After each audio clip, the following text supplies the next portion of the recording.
That's wild, son. That's deep. Lawyers will say they'll go against the grain just to keep the status quo. That's wild. I bet a truck owner wouldn't to hear about his driver taking his vehicle and doing some bonehead shit with it. But it was okay because the first way you got famous or how you got famous was doing bonehead shit with the truck. So you got successful, made some mistakes, and you're supposed to keep going and making bonehead mistakes. That's hypocrisy. That's how you see individuals like podcasters. Because I ain't gonna try to name one. You got low-level podcasters feeding off the top-level podcasters. So you can't dismiss the fact that the algorithm made it this way. This is a job. It ain't a job to report yourself working. It's a job to show yourself not doing nothing and becoming successful. That's a job. And that's an image that you gotta keep up. Because you make millions of dollars not working, but talking. That's something that has to be viable. So what you have to do is create controversy. It doesn't matter. It has to become viable. It has to become work. You see, a lot of people don't have outlets. You see, a lot of people have different reasons to want to be a part of something. So you can't knock the hustle. But you can show that there ain't no way in the world a business owner should be questioned for taking care of business. Because that's the goal. How you changing the finish line in the middle of the race? How you trying to make the rules different than what the rules are? The rules don't say bite the hand to feet. It says never bite the hand. And that's a rule. So how all of a sudden, you can bite the hand, but that's just part of the game if you get big. It feels in large people, motherfuckers got mad that motherfuckers went on stage and hugged each other and apologized. They're like, you got over this shit. Everybody playing no opposite side.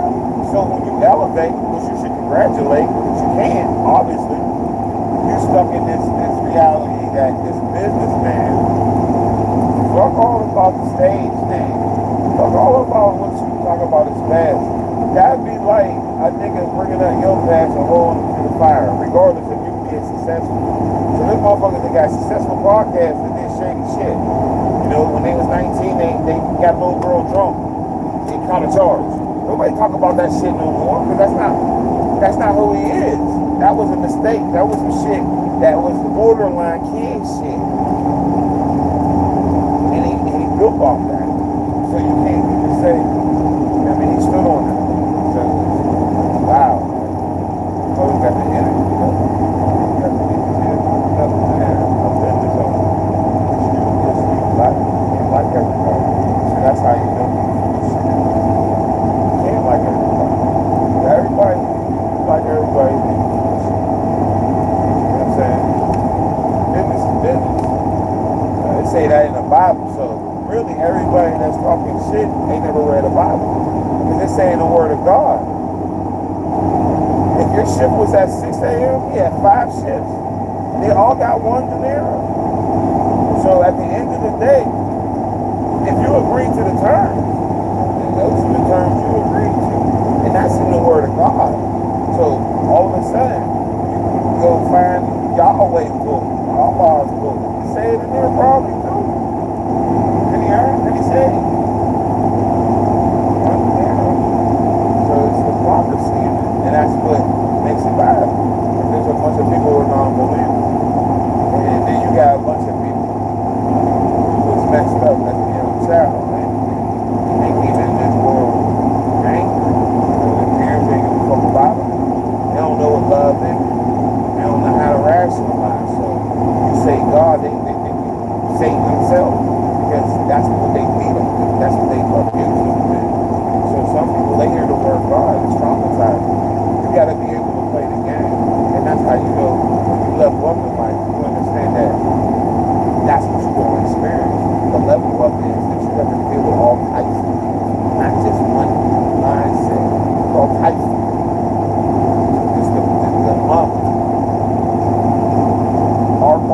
It's our culture has that one. God wrote the same instruction, and we deviate from it every time.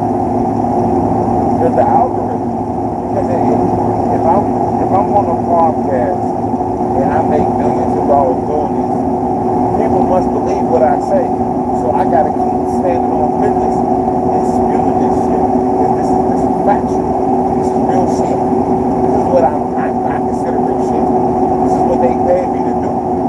And I'm gonna use all types of adjectives and get a communication coach and learn how to make my voice fluctuate. Do all this shit. So when I talk to people, they can actually believe the fuck what I say. It's like I was being around the hypnotist. Really. So when you allow that shit to continue to happen, like I had a dad, he explained this shit to me on the stage, though. You see how they got that outfit on? They wear that shit when they're on stage. They don't wear that shit when they look like they're big ass downies on his forehead. Yeah. But in this new age, I gotta get maximum viability. I have to shit on. And I like how Jay-Z said it. I can't prescribe. There gotta be a one and the other. It can't all be the same. So that's how you know there's cap. Because everybody can't be on one accord when it comes to shit to agree to disagree about. That's how you come to a solution. Yeah. That's how you know education is a viable tool. Because most people don't pay attention in school long enough to understand that all you had to do was pay attention. They thought you had to do the schoolwork. No, all you do is pay attention. Once you do that part, you get the schoolwork done. But you had to pay attention to what the teacher was saying. And that's the problem. Fucking election was all about that. It showed that as long as I can tire them out, and they'll leave early, they'll walk out, people won't get tired. But the people that stayed there, they listened and they believed. They believed that he was going to go to the border. They believed that he was going to fix groceries because they listened to the full instructions. Now, you drive in their communities and they ultra pissed because they listened to believe what he said. And he thought that these people was going to be able to be fooled. Nah, these motherfuckers people ain't fooled. Because if you think it's hard living in a city with high gas prices that always fluctuate,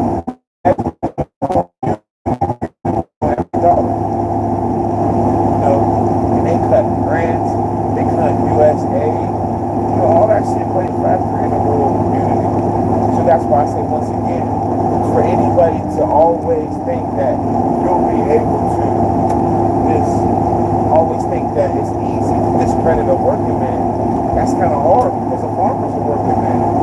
So the more we keep going out in our lives and thinking these people are not required, the robot comes in.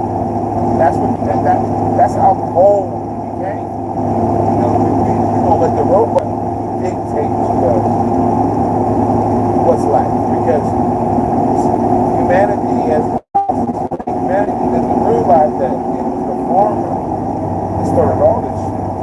It was the farmer. It was the man that knew that people had to eat.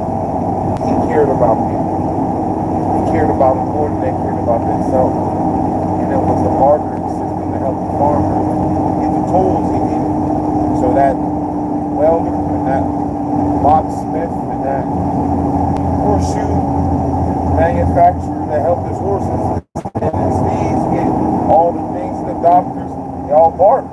They all communicated. They didn't see anybody as, oh, I'm better than you. They needed each other. That's the moral of it. You wanted to legitimize a man, but y'all supposed to work together to build an empire. You can have a radio station. You can have a television station. And you can revolt against the system that was designed that you wouldn't have. These are 40 acres. The only organization or group of Native Americans are the only ones that got reparations. And the only reason they got reparations is because we stole the land that they had. They're entitled to that. So, once again, to lie to your people and have them believe what you say is the Holy Grail is misleading. Because that man's a businessman. Period. No ifs, ands, or buts about it. It's a businessman.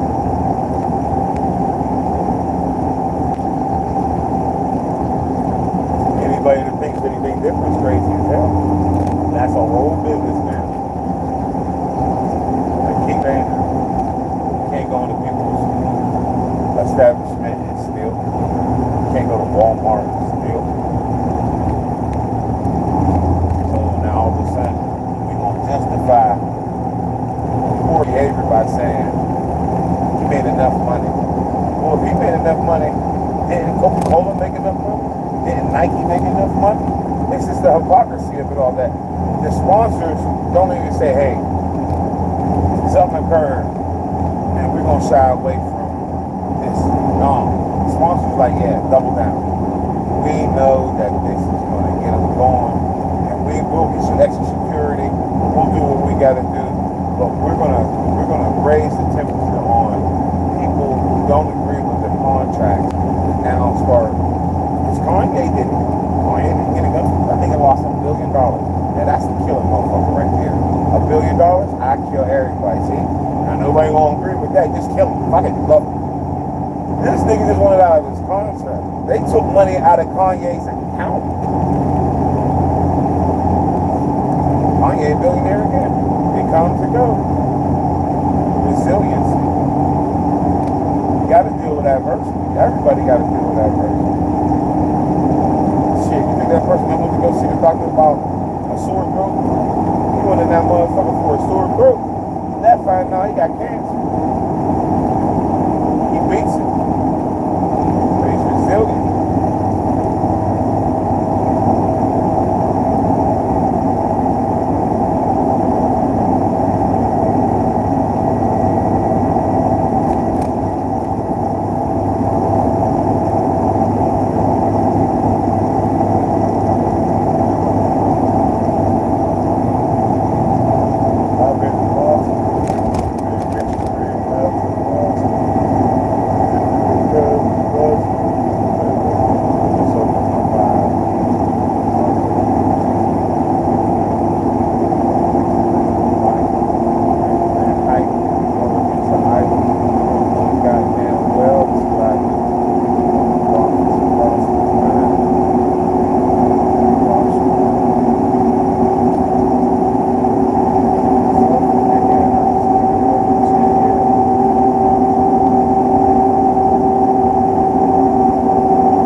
about Gucci Walker.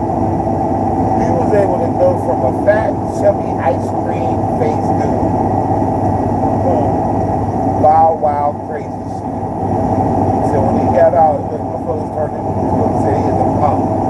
And that's a strong change. When they say they're going, they ain't who we say he is. And you gotta give it to him. I'm fucking good too. They got an iron rock stomach. He told me he spent like $1 million a year on his health.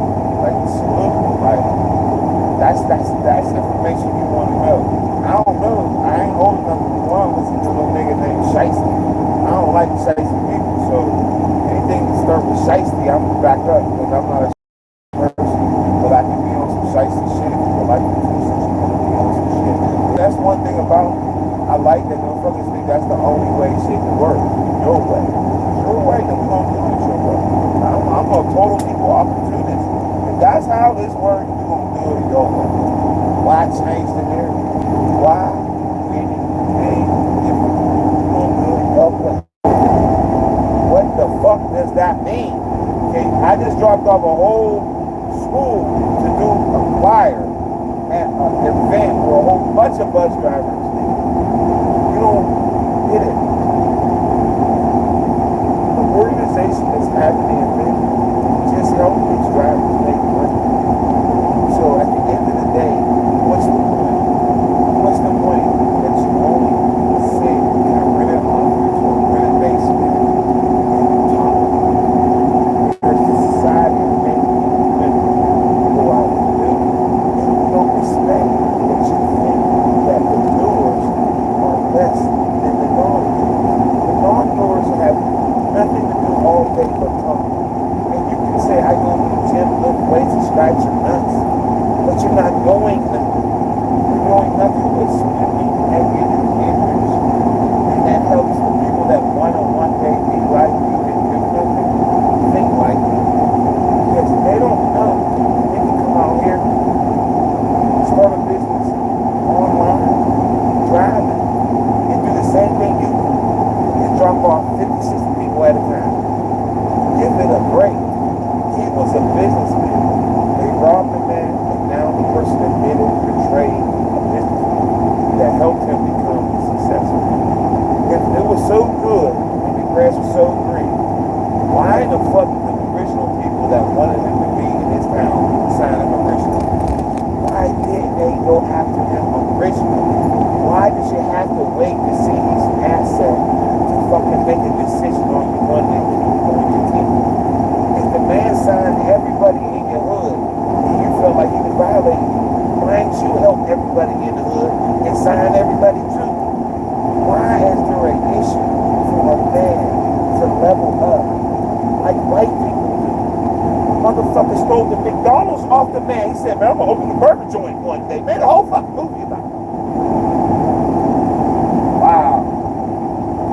They stole the windshield wiper off the man. And all y'all got to think is, he broke a street code, a code that don't exist. Because the people that's uplifting code, code! So y'all sitting here screaming code, but the motherfuckers that did it, found out, and do it. They break the code. Everybody breaks the code. Y'all really sympathize for 6ix9ine, but y'all don't understand it. 6ix9ine did the abominable snowman. He picked up a whole group of niggas' lives and threw it away. Where that is like unfathomable. You know what I mean? Like, yeah, he was getting extorted, but he was a willing participant